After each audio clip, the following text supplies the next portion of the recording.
A lei é fruto de intensos debates, embates e discussões. Com o Estatuto da Criança e do Adolescente não foi diferente.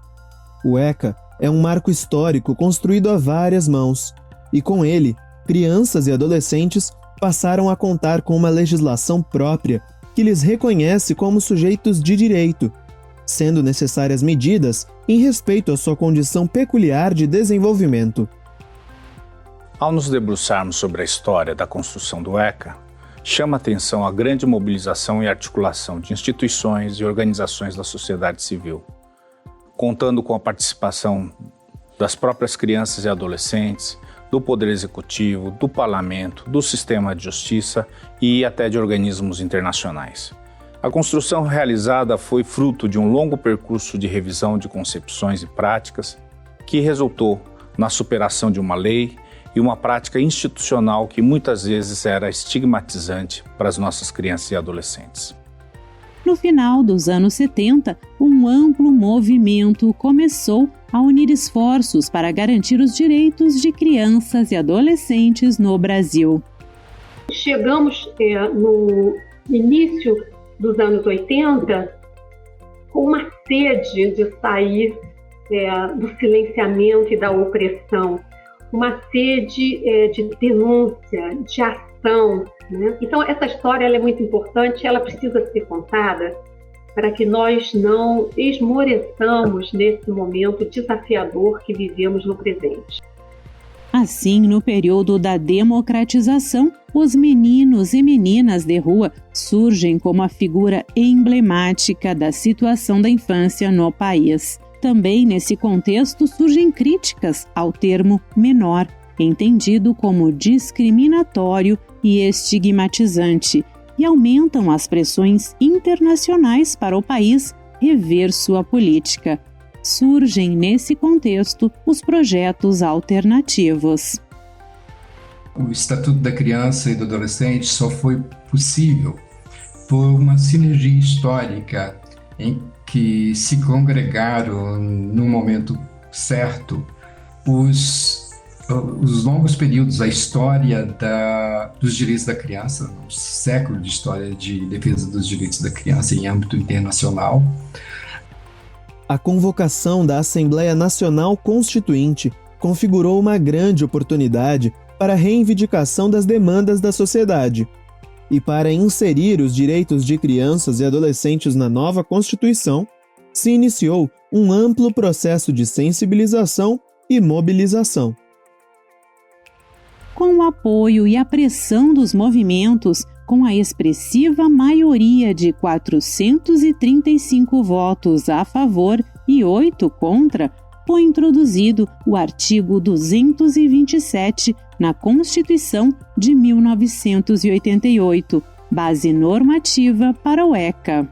É dever da família, da sociedade e do Estado assegurar à criança ao adolescente com absoluta prioridade o direito à vida, à saúde, à alimentação, à educação, ao lazer, à profissionalização, à cultura, à dignidade, o respeito, a liberdade e a convivência familiar e comunitária, além de colocá-los a salvo de toda forma de negligência, discriminação, exploração, violência, crueldade e opressão.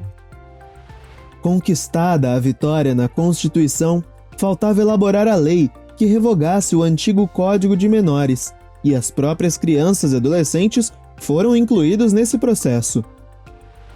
Eu era educador em São Leopoldo, no Rio Grande do Sul, e nós fazíamos oficinas, atividades, encontros, eventos com crianças e adolescentes, especialmente com meninos e meninas de rua, e discutíamos com eles as propostas, as sugestões que eles tinham para a nova lei.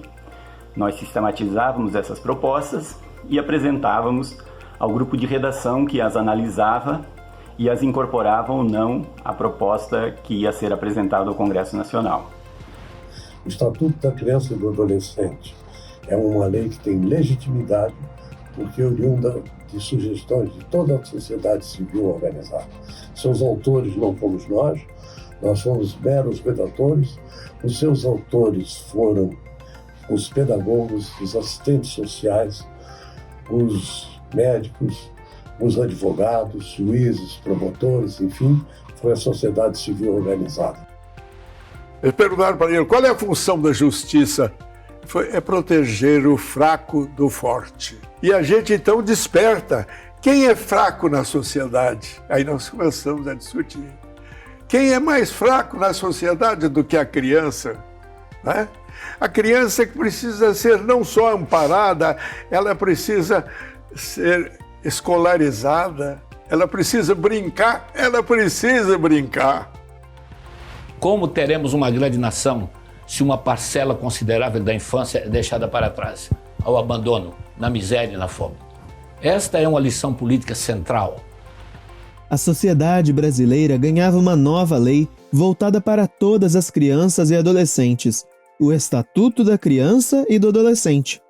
A partir de então, todos passaram a ser considerados sujeitos de direitos como prioridade absoluta, em uma responsabilidade compartilhada entre Estado, família e sociedade. Neste momento, esta casa recebe uma responsabilidade que se traduz no comparecimento desses meninos de rua.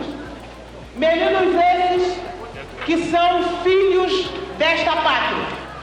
Câmara dos Deputados e Senado, a sua proposta para que a lei faça justiça a esses que simbolicamente hoje estão aqui sentados e que poderão no futuro ocuparem como deputados e senadores essas cadeiras e dirigirem as suas vidas. É uma lei que tem a preocupação desde quando o bebê está no ventre da mãe, todas as políticas preventivas que são necessárias, o suporte à família para que dê a educação, o limite, a formação aos seus filhos, até aquele que não teve essa oportunidade, que houve omissão da família, da sociedade e do Estado, que são os que estão acometidos nas medidas socioeducativas.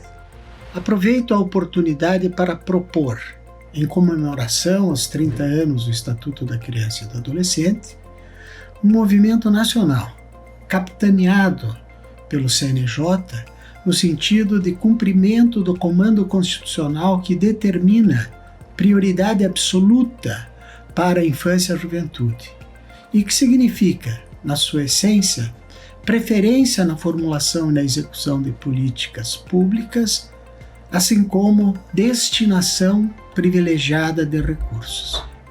O ECA não seria uma realidade se não fosse pelo incansável trabalho de diversas pessoas, na certeza de que não é possível nomear a todos e todas que participaram desse longo processo. Prestamos uma singela homenagem àqueles que lutaram pela construção e aprovação deste importante estatuto.